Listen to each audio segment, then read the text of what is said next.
Hi guys, my name is Brianna and I'm going to be talking to you today about classical conditioning. So classical conditioning is a process of learning by the association of paired stimuli. It was discovered by Ian Pavlov while he was completing research about gastric juices on dogs. He realized that the dogs were salivating before food was presented to them as a response to the footsteps of researchers who had previously been bringing them food. So, classical conditioning begins with an unconditioned stimulus or a stimulus in the environment that induces a behavior, and that elicits an unconditioned response or a natural response that's reflexive or just hasn't been taught. For example, an unconditioned stimulus could be getting a stomach bug, and an unconditioned response could be nausea. There's also a neutral stimulus that does not yet produce a response. So, in the stomach bug scenario, this could be that you ate at Taco Bell that day. The neutral stimulus is then associated with the unconditioned stimulus. So once this association is made, the neutral stimulus becomes a conditioned stimulus. In the stomach bug example, eating Taco Bell has been associated with having a stomach bug. So then this association creates a conditioned response where both eating Taco Bell and getting a stomach bug elicits the conditioned response of nausea. So classical conditioning actually occurs when only eating Taco Bell prompts the conditioned response of nausea. So the conditioned stimulus elicits the conditioned response.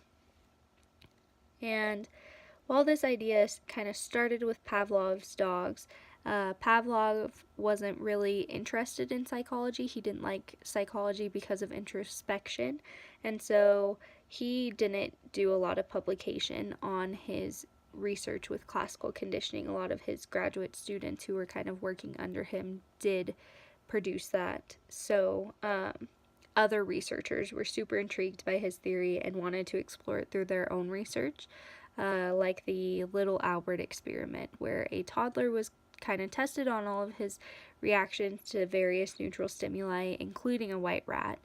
Then he was subjected to the unconditioned stimulus of a loud noise and the unconditioned response of fear to that loud noise.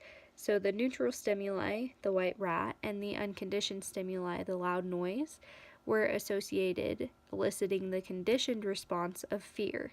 Then they found out that the conditioned stimulus of the white rat was generalized by Little Albert to things that resembled the white rat.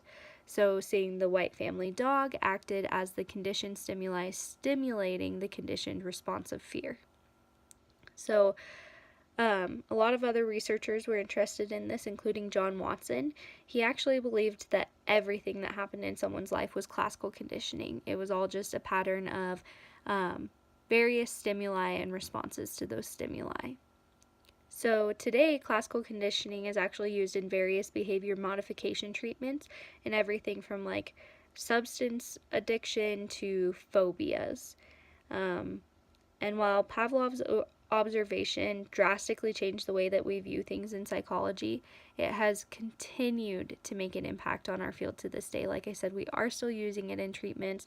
We're still discussing it a lot within our classes and within different things. There are several books and articles and different ideas on classical conditioning with your kids, or like classical conditioning with your dogs, in order to kind of condition them, teach them things in a certain way. And so it's definitely very prevalent in today's society still. Thanks for listening, guys.